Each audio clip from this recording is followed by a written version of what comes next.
Hey, what's up, everybody? It's SirMrCl3an, and we're back with another initial review, this time on Expedition, Clair Obscur Expedition 33. We're about 8 hours in, maybe a little less than 8 hours in, and I wanted to give some initial thoughts before I continued on. On the YouTube channel, I think we're probably 4 episodes in, 3 or 4 episodes in. So you'll only have seen 3 or 4 hours of my playthrough. But I wanted to talk a little bit about it because it is, suffice it to say, I'm going to turn this volume down just a little bit. Probably one of the best JRPGs, turn-based RPGs I've played in a while. I was telling somebody yesterday about it, and I said it very much feels like the best of Final Fantasy X and Final Fantasy VIII, and maybe like Final Fantasy IX, all kind of rolled up into one. And then they add in some of these quick time, dodges and parries, so you kind of get this Souls-like, right? And there's there's camps you can stay at, and when you rest, the monsters regenerate, and that's where you level up. And so there's a lot of some of the good stuff they've brought over from Souls-like games. There's a lot of good stuff they've brought over from some of my favorite RPGs of all time, and they kind of mishmashed it. And then they have this incredible voice acting cast. Charlie Cox, Ben Starr, Jennifer English, Andy Serkis, a host of others, and they are all fantastic, and the writing is really good. The art design, all the art design is really good. The mood, like the music, everything blends together so well, and it's just so good, and it's so impressive from a small team. It's like a 30-person team. Sandfall is, and most of them, this is their first video game release.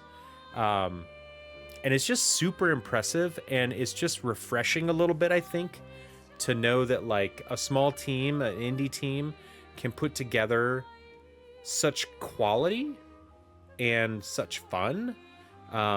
It gives me hope. It gives me hope. We don't have to rely on the big AAAs for all the big releases. Like this game, as of this recording, I think it's been out for 4 days, and they've surpassed 1 million downloads or 1 million sales. Not counting Game Pass, because this is also a Game Pass game. So, and it's a $50 game. So on PlayStation Store it's $50, on Steam it's $50. You can get it for 10% off in a lot of those places, I think right now, I think through May 1st. And then it's also on Game Pass. So not counting Game Pass downloads, it has actually sold 1 million copies. Like, that is crazy. And I have a feeling they needed less than half that to make their money back. So, very impressive. Very impressive. Just to give you a little bit about the game, it's like I said, it's a turn-based RPG. There's a lot of customization in the game. There are instead of like armor and widgets that you can equip, trinkets, things like that, it's pictos, which are kind of these somewhat technological or magical items. And once you, every character can equip 3 of them, and they give you stat boosts and little special effects that usually like play with each other. So you kind of want to pair your pictos appropriately with your skills to kind of do a build.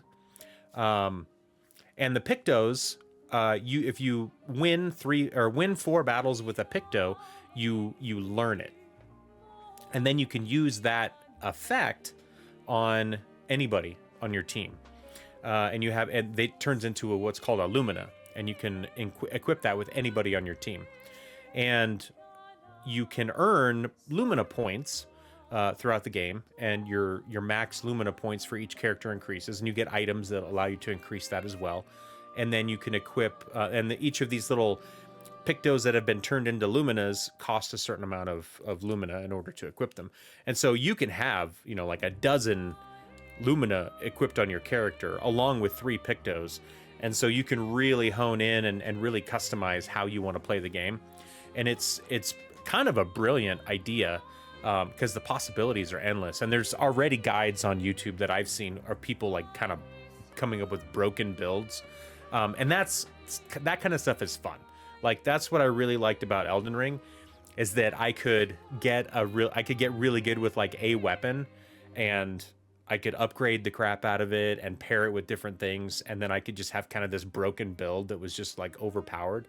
I love that that's a possibility, and I don't think they're going to nerf it or anything, and I think it's just going to be a lot of fun. And that's what I love about it, is that they're really leaning into the fun in this game. The battles play out like you would expect, turn-based, like a lot of more recent RPGs.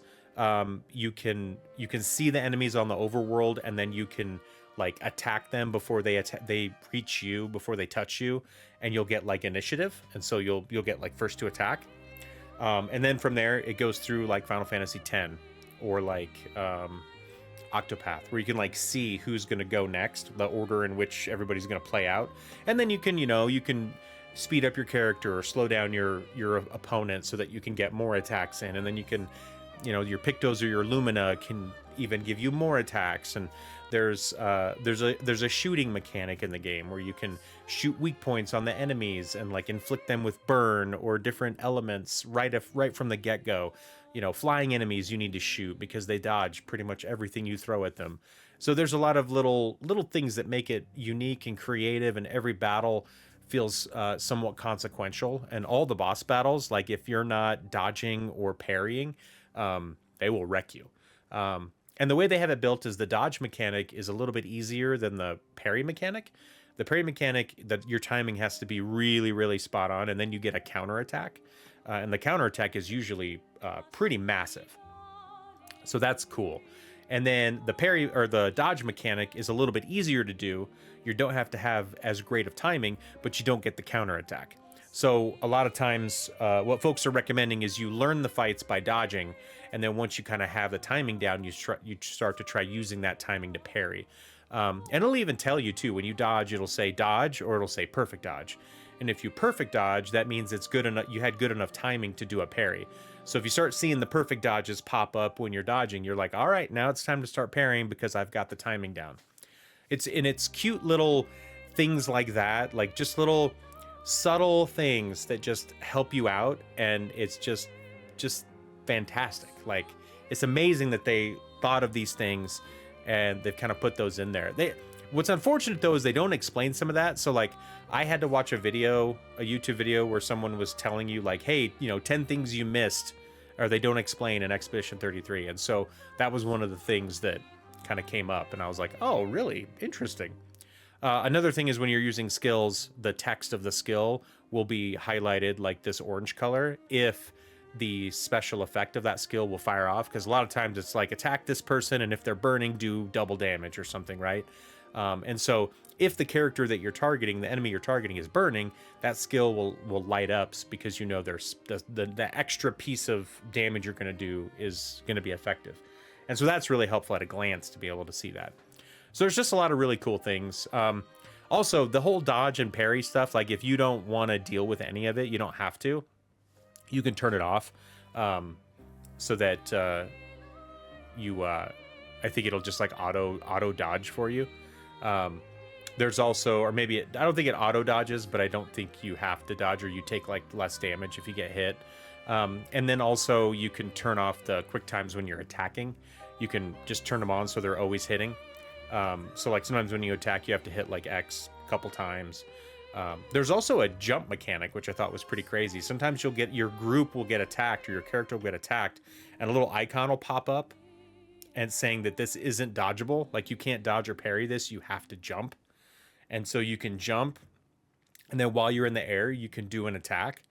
It's crazy. Like, just some of the cool little things that you can do in the game just make it so much fun, and it makes the battles, like I said, they all feel consequential. And so if you take into account the kind of the really, really fun battle, one of the real more like Expedition 76. Goes the Jeffy, 'cause a Jeffy go pop. What's up, brother? So yeah, it just, because of the cool battle system, the coolness factor is kind of off the charts with the game, right? So cool battle system, incredible voice acting, great writing, awesome music, cool art style. Like it's just a very cool, solid, well put together game. I'm very excited about that. Thank you, Jeffy Pop, for the sub. With that Twitch Prime coming in here, 76 months. There it is. That was what you were referencing. I was wondering. I was like, what are you talking about? Like Fallout 76? Like what? So yeah, that's my initial review. Very, very cool. Very, very fun. I really just want to play nothing but this right now. It's fantastic. It's hitting all the right buttons. It just feels good. And there's just this, like I said, there's this coolness factor and polish to the game that just you don't see as much as you would like to. And when it hits well, it's super impressive. So I'm super impressed. Definitely check it out. Like I said, on Game Pass. Everywhere else, it's $50, and you can probably get a sale. I think the sale goes on until May 1st. So I think it's going to be on sale for a couple more days. And you'll get at least 10% off in most of those places. But it's on every platform except Switch. Who knows? Maybe it'll come to Switch too. That'd be pretty cool. But anyway, thank you guys. We'll chat at you later. Take care.